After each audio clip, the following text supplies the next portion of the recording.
रौतहट तराईको एउटा जिल्ला जसलाई आर्थिक विकासका चुनौती, उच्च गरिबी दर र दीर्घकालीन अविकासले परिभाषित गरेको छ, जहाँ राजनीति सधैँ ठूलो आवाजमा बोलिन्छ तर शिक्षा र साक्षरताको अवस्था देशकै सबैभन्दा कमजोर मध्ये पर्छ।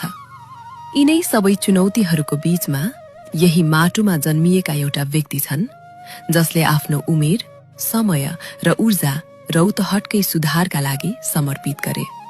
उनी हुन् गणेश पौडेल, जसले आफ्नो सम्पूर्ण जीवन रौतहटको शिक्षा र विकासका लागि खर्चे र जसको प्रयासले स्थानीय समुदाय र संस्थाहरूमा लामो समयसम्म परिवर्तन ल्यायो।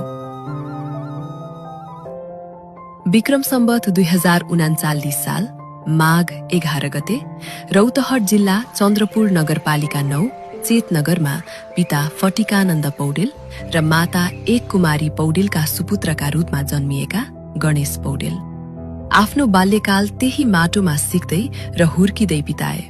घरमा राजनीति थिएन, थियो त केवल इमानदार श्रम, शिक्षाको सम्मान र समुदायप्रतिको जिम्मेवारी। सानै उमेरदेखि उनी समुदायसँग नजिक थिए। समाजका समस्या, सामाजिक मूल्य र मान्यताहरू उनले नजिकबाट बुझ्न थाले। बाल्यकालमै उनले देखे अवसर र पहुँच सबैका लागि बराबर थिएनन्। त्यहीबाट उनको सोच बन्यो, परिवर्तन बाहिरबाट होइन, समाज भित्रैबाट सुरु हुन्छ। Education, understanding the system.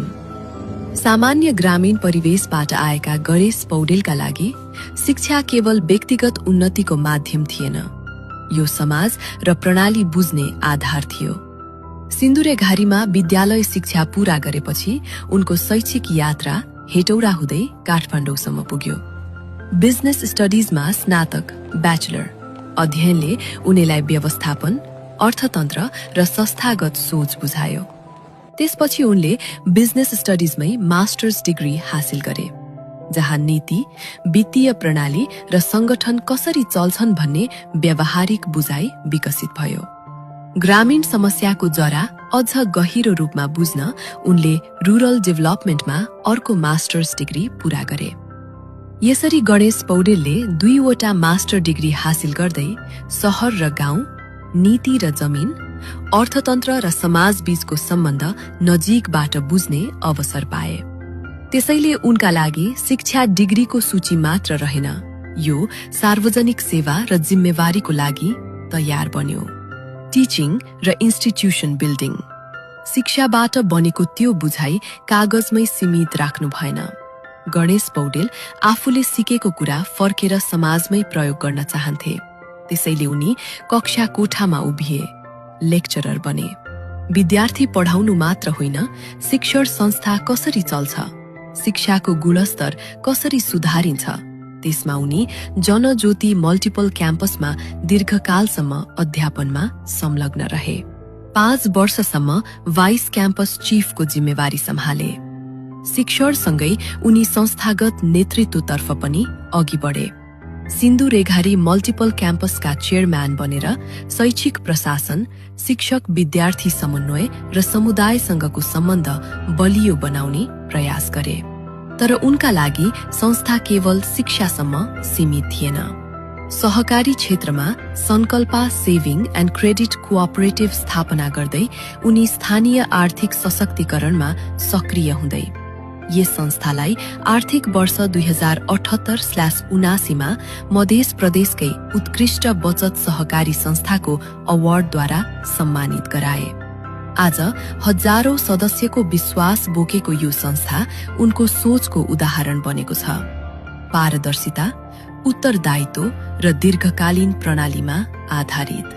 यसरी शिक्षा, अर्थतन्त्र र संस्था उनका लागि छुट्टा छुट्टै विषय रहेनन्, यी सबै सार्वजनिक सेवाको एउटै यात्रा बने। तर गणेश पौडेलको सार्वजनिक भूमिका एक क्षेत्रमा सीमित रहेन। गुन्जन एफएममा ट्रेजरर भएर सूचना, पारदर्शिता र समुदायको आवाज बलियो बनाए। मानव अधिकार तथा शान्ति समाज, धार्मिक वन समूह, स्वतन्त्र बौद्धिक समाज, जहाँ जहाँ संस्था थियो त्यहाँ उनले प्रणाली र संरचना बलियो बनाउने प्रयास गरे। यसरी शिक्षा, संस्था, सामाजिक काम र समुदायसँगको अनुभव उनी राजनीतिमा आउँदा बलियो आधार पोलिटिक्स र यही अनुभवले उनलाई राजनीतिमा अर्को कदम चाल्न प्रेरित गर्यो। यो यात्रामा उनले देशभर फैलिएको एउटा साझा चाहना देखे, काम गरेर देखाउने नेतृत्व र नयाँ राजनीतिक दिशाको खोजी। जति इमानदार काम गरे पनि, जति संस्था बलियो बनाए पनि निर्णय हुने तहसम्म यी प्रयास पुग्दैनथे। त्यसैले राजनीतिमा प्रवेश गर्ने निर्णय आकस्मिक थिएन, यो दशकौंको अनुभवबाट आएको निष्कर्ष थियो। राजनीतिमा प्रवेश गर्दा उनले पुराना बाटो रोजेनन्। उनले रोजे राष्ट्रिय स्वतन्त्र पार्टी, जहाँ राजनीति पेशा होइन, सार्वजनिक जिम्मेवारीको रूपमा बुझिन्छ। राष्ट्रिय स्वतन्त्र पार्टीले देशभर फैलिएको चाहनालाई ध्यानमा राख्दै बालेन शाहलाई भावी प्रधानमन्त्रीको रूपमा अघि सारेको छ। धेरै नागरिकका लागि यो केवल नाम होइन, सुशासन, जवाफदेहिता र प्रणाली परिवर्तनको प्रतीक हो।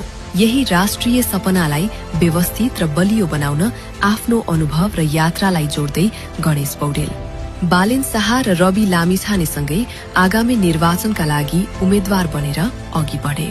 गणेश आफ्ना मतदातासँग भन्छन्, म फोहोर राजनीतिबाट आएको होइन, म यहाँ पुराना नेताले बनाएको फोहोर सफा गर्न आएको हुँ। मेरो राजनीति सुरु हुन्छ जनताको पीडा र समस्याबाट। म निरन्तर जनताको सेवा गर्नेछु र प्रत्येक आवाज सुन्नेछु। मात्र मेरो विचार वा मास्टर्स डिग्रीका कारण मलाई मत नदिनुहोस्, मलाई मत दिनुहोस्। परिवर्तन र समृद्धिका लागि हाम्रो छोराछोरीले खोजेको सुशासन, पारदर्शिता र जवाफदेही नेतृत्व सहितको नयाँ नेपालका लागि मलाई आफ्नो अमूल्य मत दिनुहोस्। हामीसँग इन्जिनियर, डाक्टर र विभिन्न क्षेत्रका विशेषज्ञहरूको टोली छ। म उनीहरूको सुझाव अनुसार काम गर्नेछु। त्यसैले मलाई मतदान गर्नु भनेको केवल मलाई होइन, रौतहटका लागि काम गर्न तयार सम्पूर्ण विशेषज्ञ टोलीलाई मतदान गर्नु हो। हामीसँग राष्ट्र विकासको स्पष्ट विजन छ। हामी शिक्षालाई मूल्य दिन्छौं। हामी ती पुराना नेता जस्ता होइनौं जसले केवल आफ्ना नजिकका मानिसको कुरा सोध्छन्। हामी यहाँ परिवर्तनका लागि छौं। त्यसैले हामीलाई मतदान गर्नुहोस्। हाम्रो विशेषज्ञ टोलीलाई मतदान गर्नुहोस्। मलाई मतदान गर्नु भनेको देशभर फैलिएको सपनालाई, बालेनलाई प्रधानमन्त्री बनाउन साकार पार्ने यात्रा सुरु गर्नु हो। म सबैसँग अनुरोध गर्दछु, विवेकपूर्ण मतदान गर्नुहोस्। अब तपाईको पालो हो विकास छान्ने। देश बदलिन्छ जब भोट बदलिन्छ। जय घण्टी। यो कथा कुनै अन्त्य होइन, यो एउटा सुरुवात हो।